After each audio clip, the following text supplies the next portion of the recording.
Welcome back. Thanks so much for joining us for another episode. We're going to be talking today about malicious network activity. And I think what we're going to be discussing is maybe some indicators of when there might be some malicious things going on, right? Yes, these are, well, maybe not even so much indicators, but maybe. Maybe. I don't know how halfway there. Technically describe this. These are malicious things that are happening. And then once you know about them, you can look for them. Right. Okay. So an indicator might be the proper. You just have to know what to look for. Correct. Right. Okay. So we have a list here of some things that you need to know to be on the lookout for. And the first one we have is bandwidth consumption. So if you notice that more bandwidth is being taken up than usual, I guess. Yeah. I mean, it's not 100% guaranteed that that's going to be what it is, but we typically know exactly what our networks are looking like, how much bandwidth is being taken up. Maybe you have some sort of monitoring solution. A lot of NOCs and SOCs will have screens everywhere with all these kind of things going on. SolarWinds is a popular choice for this kind of stuff. For going, hey, how much bandwidth is being taken up? And you kind of see this little line where it graphs things out. If you ever see a whoosh, fool, are we downloading like the entire, fourth season of House? Or what is going on? Why is there so much network consumption happening right now? It would be something you would want to look into. And it's going to be through those monitoring solutions. Now, each one of your operating systems you can look at them individually as well, but this is going to be more on the network level, overall network consumption. Whereas if you have a small network, you might want to look at the specific peers themselves to see, maybe this is maybe you don't have a solution that's completely telling you exactly who your top talker is. But if you only have 4 computers on the network, then it's not a big deal to kind of go around and figure that out. That's true. It won't take long for you to figure out where the problem's coming from. No. So what about the concept of beaconing? What is beaconing? So beaconing is not something you want to have happen inside of your network. Beaconing bad. Because beaconing usually means that there is some sort of malware that has been installed on a system somewhere, and it is trying to reach out back to its command and control server. Hence, beaconing. Hey, are you there? Nothing yet? Okay. Hey, it's like sending out a little signal. Are you there yet? No? Oh, okay. Right.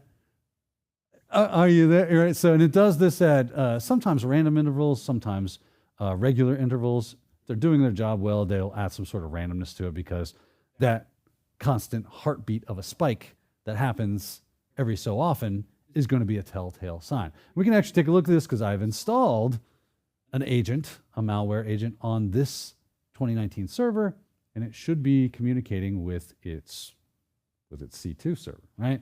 So if we run something like Wireshark, fire that off, and we hit the adapter, and then don't worry, I'll zoom in. We'll start looking, and I'm just capturing traffic right now. Maybe this is something I want to do, but I want to see what's going on.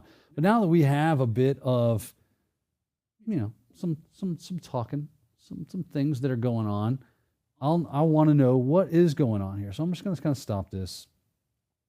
And I see some communications with this 192.168.202.132. I see 200, which I know is this server. So .200 is this server's IP address. I see what else? I see a lot of 132. I want to know what that is. And I see it's HTTP here, right? And it's a /login process.php. Interesting. This is a server. There shouldn't be people surfing the internet on this. And plus, I'm not familiar with this IP. So I would want to do my due diligence on that. What's going on? Well, that is the beacon. That is the reach out. See, is your C2 server alive? And it's just hitting an HTTP server on this specific login /process.php page. Okay, I'm definitely not trying to log into anything at this point in time. So what is going on? If it responds with a 200, right, which it probably did. I see whether or not 200 showed up. But if it does, if I go down deeper into the packet inspection, maybe I see that response of that 200. That's what it is. It would be the next. There it is right there. Oh, yeah. 200. It responds. It's alive. Excellence. My server is up and running. I can now do whatever I've been programmed to do as far as communications. Receive information, maybe exfiltrate information, do whatever. But this right here, this get login process.php and this return of a 200 of, yes, that is there, is the beaconing process to see, is my C2 server alive? If it is, now I can be prepared to receive and send information. So would beaconing be considered a type of irregular peer-to-peer communication, or is that a totally separate thing? No, it would be a type of irregular peer-to-peer communication. This is something I do not recognize, Right. which is what you're meaning when you say irregular, right? Okay, so peer-to-peer being I've got one host, I've got another host, they're communicating together, which we absolutely have right here, but I don't recognize any of this. Now, that's not uncommon, especially with HTTP or HTTPS traffic. How many websites do you go to during the day that your administrators probably don't know about or is more of a random scenario? But when you put that together with other pieces of information, like, well, it's the server that's doing this communication. You mean the server that no one logs into because it just runs a service?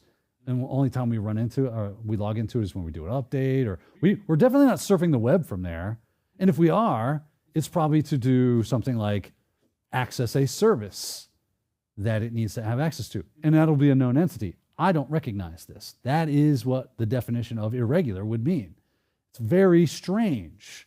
Should make your eyebrow kind of go up and make, what is happening here, and want you to further investigate. And like you said, maybe if it's like one instance of irregular peer-to-peer communication, maybe it's like, oh, okay, interesting, but it's not necessarily cause for concern unless you combine it with other things, or unless it's like happening a lot or something like that, right? This is what makes it difficult for if the communication is happening on a network host that normally does do HTTP traffic. You might get some weird things every once in a while that Correct. don't necessarily mean it's malicious. It's Yeah, just I mean, how many times have you looked up, hey, where's the closest place to get a Slurpee? Or, right. Just random things that you're doing. And oh, your friend sends you a link. You click the link in the email, which you shouldn't do. You shouldn't do that.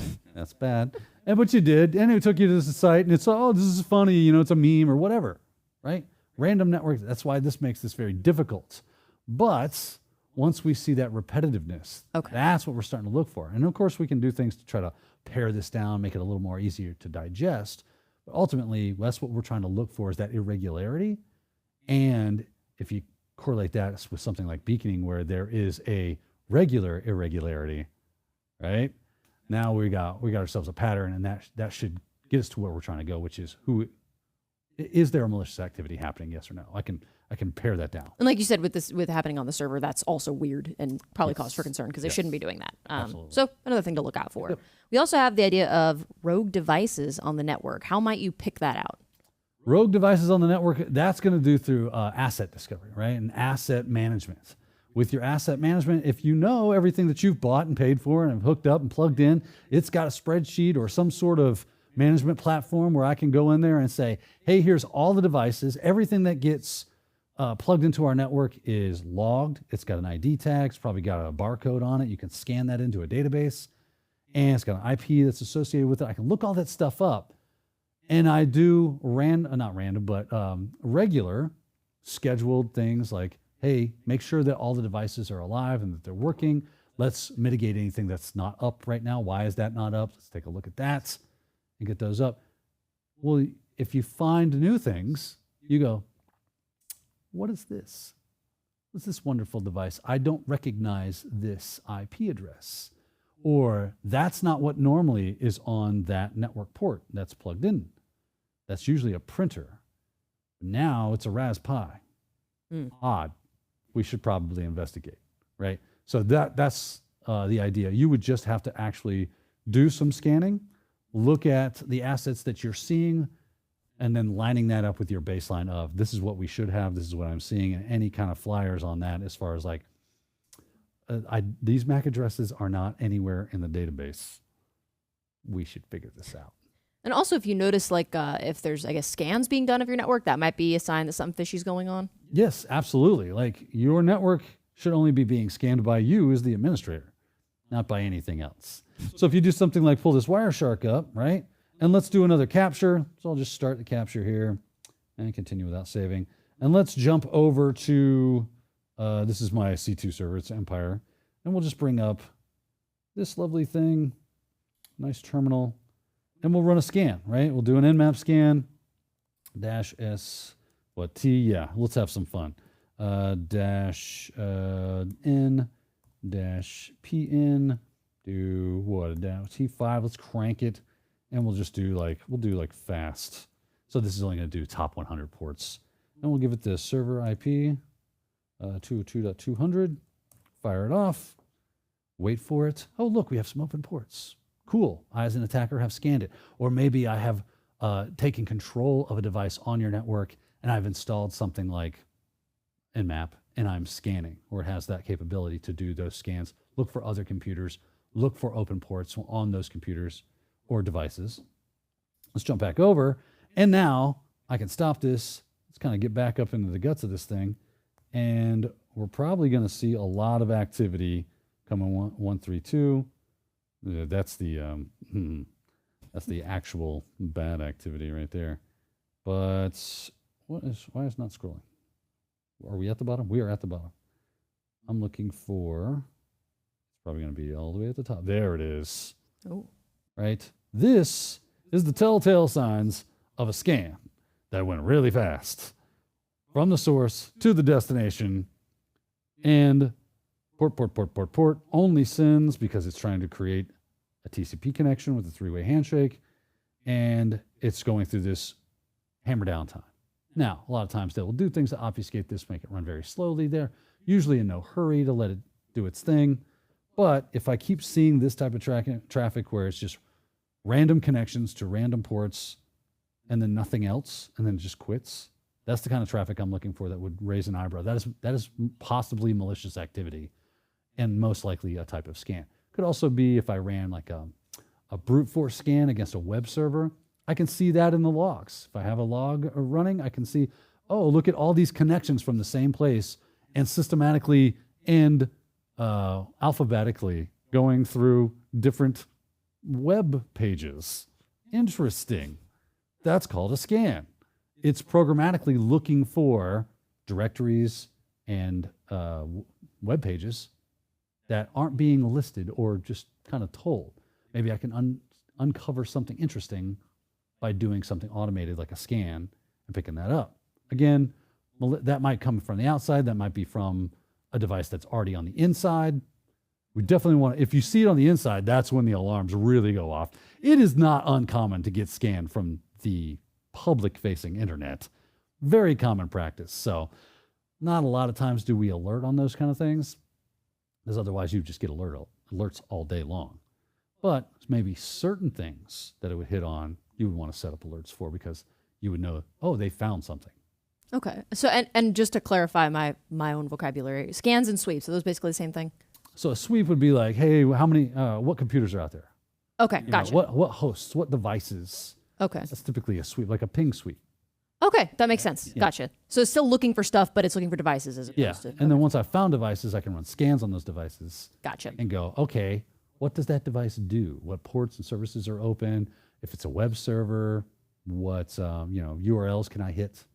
That's the kind of thing they're looking for. Okay, so good to be familiar with both, because they are different. They are different. And it seems like there's kind of a common theme with a lot of this stuff, is that it's things that are happening that are unusual to your network. So I guess that would include like unusual traffic spikes. That's right. If you see a bunch of ICMP traffic hitting everything on your network and you're like, are we ping sweeping for like doing asset discovery right now?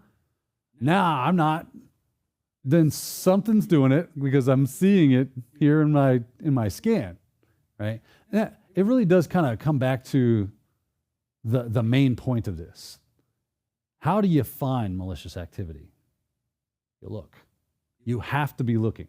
Logging everything, setting up alerts, and then looking at those alerts and looking at logs and dashboards and things of that nature that are going to help you work with that. There's a lot of different applications that could do this for you. Seams are the first thing to come to my mind, where they're just aggregating different logs and kind of giving you a lovely dashboard to go to, and then highlighting things that it sees that you would want to be aware of. And you go, oh, okay, yeah, we need to check this out. But if you're not doing that, or if you're ignoring things, you get alert fatigue, which does happen. Things can slip through the cracks, and we don't want to let that happen. But you got to be looking by doing things like this. Seek and you shall find. Exactly. Well, hopefully you don't find anything, but Yeah, if there's stuff to be found, you will find it. Exactly. And then lastly, we have the idea of just activity on unexpected ports. So ports, I guess, that ordinarily wouldn't be in use. That's right. Actually, we saw this here just a second ago. Let's jump back into Wireshark. Right, again, we are looking at things. Let me scroll, let's see, right here, actually. I don't know about you, but I don't do a lot of traffic to port 4444. I know, weird, right? And then it's communicating with port 5444. Very strange. Off the top of your head, are you familiar with what port 444 is? Off the top of my head, no. Me neither. It's not a common one. Because it's not a common port. This is an unexpected port for me to see activity on. So it's really going to raise my eyebrows if I start seeing a ton of communication. And of course, I can try, if I click on one of these, right click, and then go to follow TCP stream. Maybe there's some information here, and I can kind of see what's going on. I see it's doing this admin get.php thing, and it's over Python. So it's a Python server that it's looking at, 3.11, okay. Content type, it's saying Microsoft Server IIS 7.5. This is all very interesting and odd traffic on unexpected ports. So you're telling me this is a web server running on 4444 and 5444. That's completely unexpected, right? That is not regular. So I'm going to probably want to investigate this a little bit more, see what I can find out about the IP that it's connecting to. Is that a known malicious domain? Is there any known malicious activity surrounding that? What is making this? What is making this happen? Got a session cookie here. What is that? It looks like some base 64, but okay. Just some odd stuff going on here that I would want to be a little more checked out on, right? So I'm going to start investigating that because I see those odd, irregular ports. I'm going to go after that traffic. Just a fun fact, if anybody was curious. It says port 4444. 4444, yeah, 44s. It says some rootkits. Quad 4. Yeah, quad 4. It says some rootkits, backdoors, and Trojans open and use it, and it's also the default listener port for Metasploit. So no good things going on that port. No wholesome Not activity. normally, anyway. Yeah, yes. not normally, yes. Can you use 4444 for anything you want? You absolutely can. But typically, if you didn't fire that off for your purposes and you see that kind of stuff, I used 4444 for this purpose. It's for demonstrative purposes. But you get the idea now. Absolutely. And like I said, it does seem like the common theme here is unusual activity. So it'd be helpful to know what your baseline is and what your network traffic and everything usually looks like. You nailed it. Because if you don't, then you're not going to know what's weird. So it's like getting blood work done. You got to know what the normal is. It's not fun to do, but it's got to be done. It's got to be done. You got to look so that you can find the things that are potentially going wrong. So thank you for walking us through some of these malicious network activity, indicators or signs maybe. And thank you for joining us for this episode. We'll see you next time.